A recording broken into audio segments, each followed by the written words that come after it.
Et ce soir, je reçois donc Hervé Juvin. Bonsoir Hervé Bonsoir. Juvin, merci d'être parmi nous. Donc vous êtes écrivain, essayiste et vous menez une réflexion depuis plusieurs années sur la mondialisation et sur l'évolution de la condition humaine dans ce 21e siècle. Vous venez de publier en 2014, il y a quelques mois, La Grande Séparation chez Gallimard. Et par conséquent, est-ce que vous pouvez, déjà pour commencer, ça va être un entretien assez large, vous avez une approche holistique dans votre livre, donc on va essayer de faire le plus simple possible pour les téléspectateurs et pour le dynamisme de cet entretien. Est-ce que pour commencer, vous pouvez nous expliquer ce que vous nommez la grande séparation?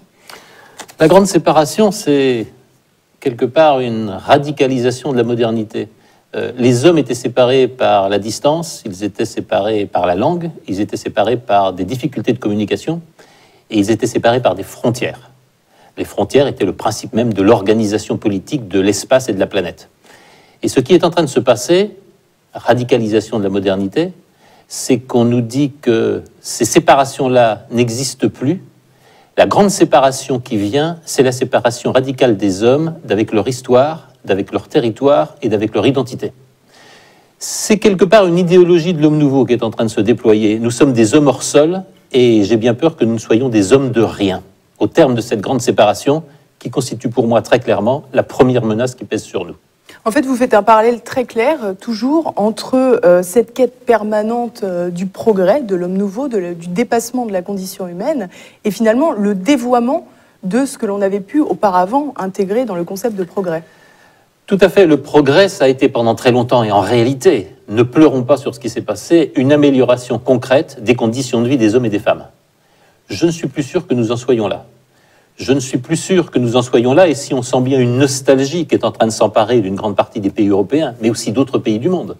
J'étais tout récemment en Chine, c'est très impressionnant d'entendre combien de Chinois disent bien finalement la Chine des villages ruraux, la Chine de ces villages où la vie semblait arrêtée sur des images d'éternité, elle était peut-être bien meilleure que la vie habitée par la folie de la consommation et par le désastre écologique qui est en train de se dérouler en Chine. Ça veut dire quoi? Ça veut dire que le mot progrès est en train de se vider de son sens, ça veut dire que la machine technicienne est devenue folle, et ça veut dire que cette grande séparation de l'homme d'avec ce qui fait le fondement même de notre condition humaine nous emporte vers des horizons qui nous effraient et qui peut-être sont des horizons de catastrophe.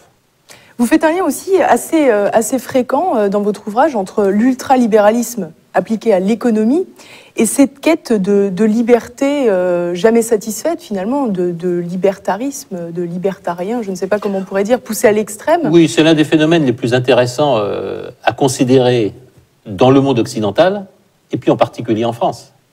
C'est très intéressant de voir comment on a une sorte de collusion que certains diraient monstrueuse, en tout cas inattendue, avec ceux qui disaient tout est permis, il faut supprimer toutes les lois, il faut supprimer toutes les règles. Il est interdit d'interdire. Il est interdit d'interdire, et qu'ils disaient au nom de l'ultra-gauche, et qui se sont très bien reconvertis dans les agences de publicité, dans la spéculation financière, et qui aujourd'hui réalisent cette conjonction inattendue et monstrueuse, effectivement, de l'ultralibéralisme des mœurs et l'ultralibéralisme financier et économique. Il n'y a pas de surprise.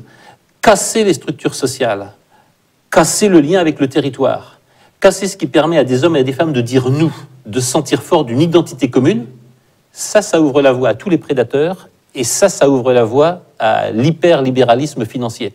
Il n'y a pas de secret, mais c'est à cette collusion monstrueuse que nous nous trouvons confrontés. Il y a un exemple très frappant en France.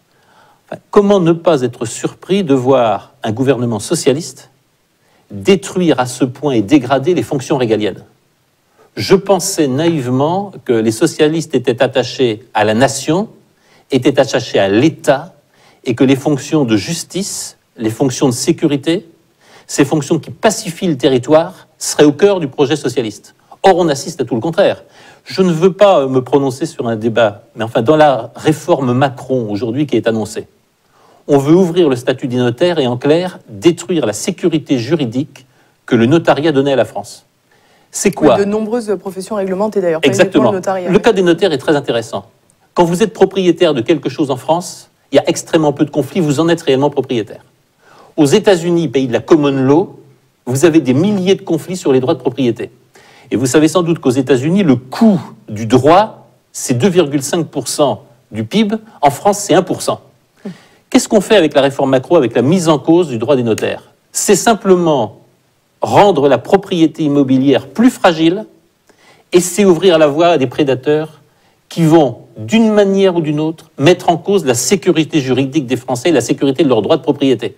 Pourquoi on va vers le règne des lawyers et on va vers la colonisation du droit anglo-saxon, la common law, alors que le droit romain, contrairement à tout ce qu'on dit, est bien plus favorable à la sécurité des affaires et il est surtout bien plus favorable à la pacification de la société. C'est très étonnant de voir les socialistes s'engager dans cette voie. Et ce qui est très amusant, c'est que là, vous, justement, en ce qui concerne la loi, vous faites un parallèle avec les États-Unis. Et on a toujours cette image de l'ultralibéralisme nord-américain, d'une économie ouverte sur le monde, etc. Et au final, on se rend compte que c'est un peu plus compliqué que cela. Et qu'en réalité, le libéralisme, il a ses limites, quoi. Ah, nos amis américains sont excellents pour appliquer ce principe. Fais ce que je te dis, ne fais pas ce que je fais. Il y a peu de pays dans le monde, la Chine, certainement la Russie, plus protectionnistes en réalité que les États-Unis. La France et l'Europe devraient bien s'en inspirer. Les États-Unis appliquent une préférence pour l'Amérique absolument radicale. Vous ne pouvez pas investir dans une entreprise américaine comme cela. Il y a au moins 2 organisations gouvernementales qui, de manière totalement régalienne, c'est-à-dire sans devoir se référer à quoi que ce soit, sont susceptibles de bloquer vos investissements. Et chacun sait que se faire coter par exemple avoir un visa pour aller aux piège, États-Unis est très difficile. sans compter le contrôle des frontières, etc., etc. Donc les États-Unis sont excellents pour nous enseigner ce qu'il faut faire. Par exemple, les réformes bancaires et des sociétés d'assurance, qu'eux-mêmes ne vont pas s'appliquer et qui sont un boulet au pied des banques et des sociétés d'assurance européennes. Et il y a une naïveté européenne dans ce cadre qui m'apparaît sidérante. Il faut être clair, l'Union européenne ne nous protège de rien. Au contraire, j'ai bien peur que l'Union européenne ne soit le cheval de Troie de la colonisation de nos territoires et de la destruction de nos identités sous l'égide du modèle colonial américain. N'oublions pas que les États-Unis sont fondés sur l'extermination des indigènes. Quelque part, je n'ai pas envie d'être un Indien parqué dans les réserves. On va s'éloigner un peu de l'économie, justement, pour revenir à un sujet plus humain. On voit aussi dans votre ouvrage que vous parlez très souvent du préfixe « trans », en parlant notamment de transhumanisme. C'est finalement un préfixe qui semble être très à la mode et qui est un peu utilisé un peu partout. Est-ce que vous pouvez nous expliquer ce que, selon vous, il se cache derrière ce concept? Le transhumanisme, il est très bien exprimé par l'idée de Google de mettre fin à la mort. L'idée de Google, c'est qu'on va fabriquer un homme nouveau et que cet homme nouveau sera immortel. C'est aussi l'idéologie transgenre. Nous ne naîtrons plus, nous ne serons plus hommes ou femmes, vieux ou jeunes, nous n'aurons plus d'origine ethnique. Tout ceci va vers l'idée d'un homme nouveau, uniformisant la planète, dégagé de toute détermination, donc de tout lien identitaire et de toute capacité à dire nous. C'est le rêve de l'individu absolu. Je pense que c'est la première menace géopolitique qui pèse sur la planète. Je pense aujourd'hui que s'il existe un nouveau totalitarisme, ces religions séculaires, comme le dit Marcel Gauchet, qui ont ensanglanté l'Europe pendant tant de temps, il faut en chercher l'origine pour les décennies à venir dans cette idéologie du transhumanisme, qui est l'idéologie dominante des milieux d'affaires américains. Parce qu'on voit bien le business qu'il y a à faire. Si les enfants sont une production de l'industrie, si le sexe est une production de l'industrie, si tout ce qui fait de nous des hommes ou des femmes devient une production de mécanismes industriels et naturellement de l'investissement. Le transhumanisme, c'est le rêve de l'homme industriel. C'est le rêve de l'uniformisation de la planète et c'est aussi le rêve de la soumission de toute la planète à la colonisation capitaliste qui s'étend.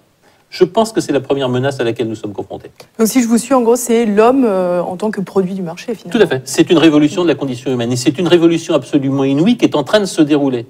Je pense qu'elle explique largement la grande extinction de la diversité à laquelle nous sommes confrontés. Vous savez que plus de 2/3 des langues parlées par les hommes ont disparu au cours des 20 ou 30 dernières années. Vous savez que probablement près de la moitié des animaux sauvages ont disparu.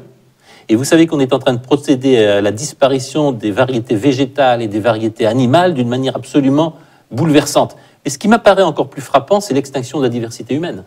Le droit au développement est en train de se transformer en obligation au développement.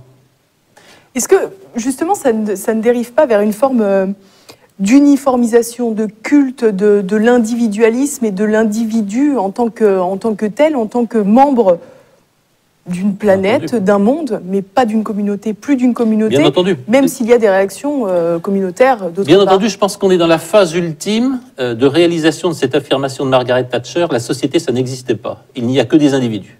C'est le rêve rousseauiste, c'est le rêve transformiste de « je ne suis défini que par mes droits ». Et je ne peux me définir par rien d'autre, ni par ma naissance, ni par ma nationalité, ni par mon sexe, etc. Je crois que nous sommes au but de cela, mais ça va être violent.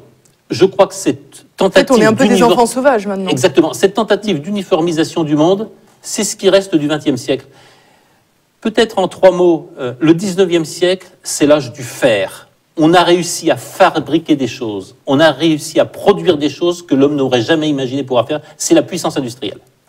Je crois que la fin du XXe siècle, on a liquidé le monde et on a liquidé les ressources naturelles avec une rapidité, une brutalité considérable pour les transformer en avoir. La fin du XXe siècle, c'est la liquidation du monde pour fabriquer de la richesse. Mais cette richesse est artificielle. Et je crois que le XXIe siècle sera le siècle des identités parce que la vraie question qui nous habite, c'est l'être. Je suis qui? Vous êtes qui? Qu'est-ce qui nous permet sur ce plateau de dire nous, avec confiance, avec le sentiment que nous appartenons à quelque chose de commun qui nous rassemble? Et je pense que la vague d'uniformisation, d'individualisation absolue du monde va se briser là-dessus. Nous avons besoin de dire nous. Alors simplement, il faut voir les forces qui s'opposent à ça. Les forces de dissolution sont extrêmement violentes. Le général Wesley Clark, celui qui a bombardé la Serbie, celui qui a entraîné l'Europe dans cette guerre contre nature, contre les Serbes orthodoxes, disait très bien « l'unité des nations est une notion dépassée et nous, Américains, allons employer toutes les forces pour casser l'unité des nations européennes ».